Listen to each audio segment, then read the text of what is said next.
My first guest tonight is an Emmy-nominated and three-time Grammy-winning artist. He's also the founder of the nonprofit Social Works. Here is Chance the Rapper. Yeah, that's what I'm talking about. You look good, bud. Hey. You look good. I missed you, man. Thanks, man. You look good too, man. I appreciate it. It's awesome to be back with you. Where are you calling us from? Looks like you're in a recording studio. Yeah, I'm at the studio, just chilling. Was this the studio where you recorded all your stuff, or no? Yeah.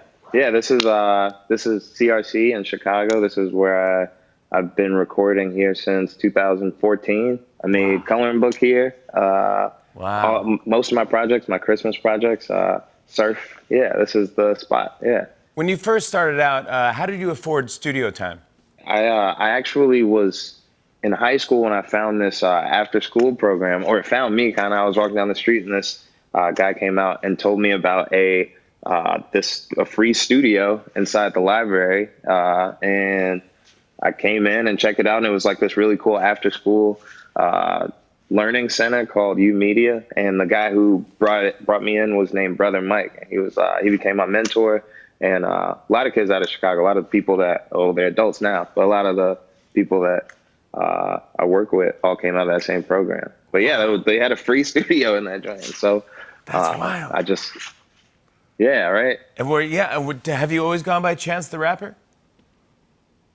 No. So, well, it actually, when I was in high school, I used to go by Chano, and that's a terrible name. So when I was, when Twitter first came out, this girl that was a friend of mine made a Twitter for me, and she made my name Chance the Rapper. And I was like, all right, I'm going to just go with that joint from here out. No way. I love hearing that. Yeah.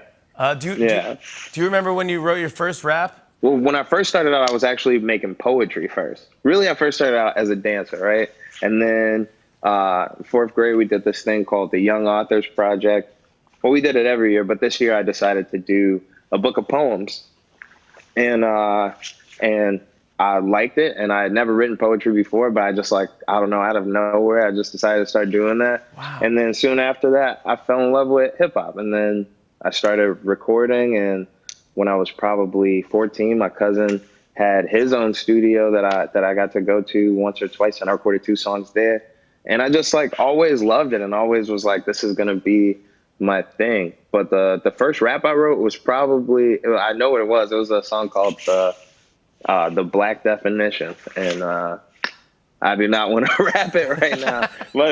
but yeah, I've been writing songs for a long time, since I was a kid.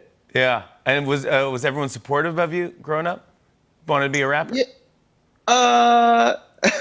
I don't know if they were supportive of it, but it was understood. It was a thing that people knew that I rapped, since I was a kid, and that was just a thing I was into. And I moved my hands and stuff, and I was really weird. Yeah, but my dad actually really right when I got out of high school, we kind of as parents do when their kids graduate from high school and they don't go to college or get a job, it's kind of like a friction thing. Sure. And but after we separated for a while, we got back together, and he really helped just guide me in terms of the amount of work and focus that I needed to work on it from a business side, and he's still doing that to this day.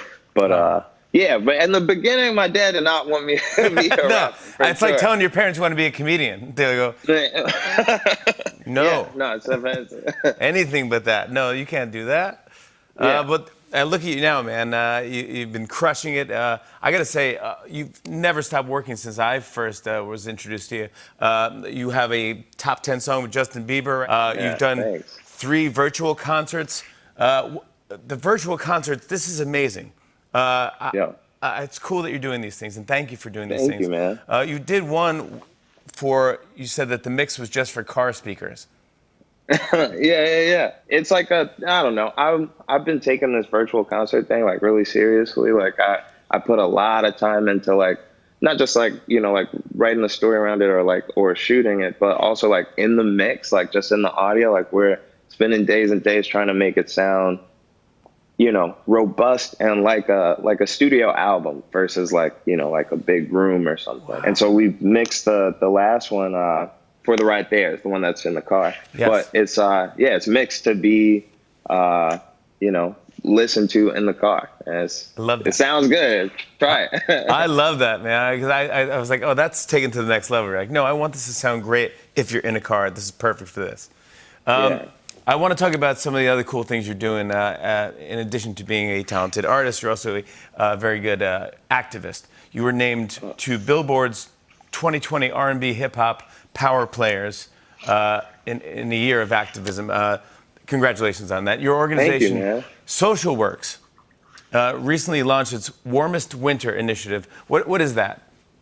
Yeah. So Warmest Winter is actually something we've been doing for, this is, I think, our 5th year. And it's basically a series of events that start around November, around right now, and go through the beginning of March. And they're just like a series of events and initiatives that we do that, target the homeless, and sometimes specifically the homeless youth in Chicago. And it's, we do warming centers.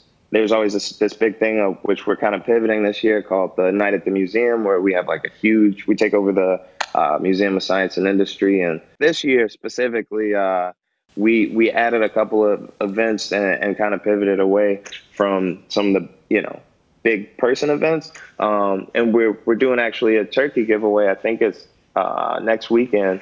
And yeah, we got a bunch of different spots around the city that we're starting to do we've actually never taken part in the turkey giveaways. We do a lot of other kind of events, but we're trying to start it early and just give back because of, just the climate with, the pandemic and everything. Dude, never stop, man. I think it's so cool. Since day one, you always gave back. The turkey thanks, giveaway, if you want information on that, go to socialworkschI.org. It is very, very cool what you're doing. I love that. Give away those turkeys. Thanks, man. On and on and on. I said, and it's on and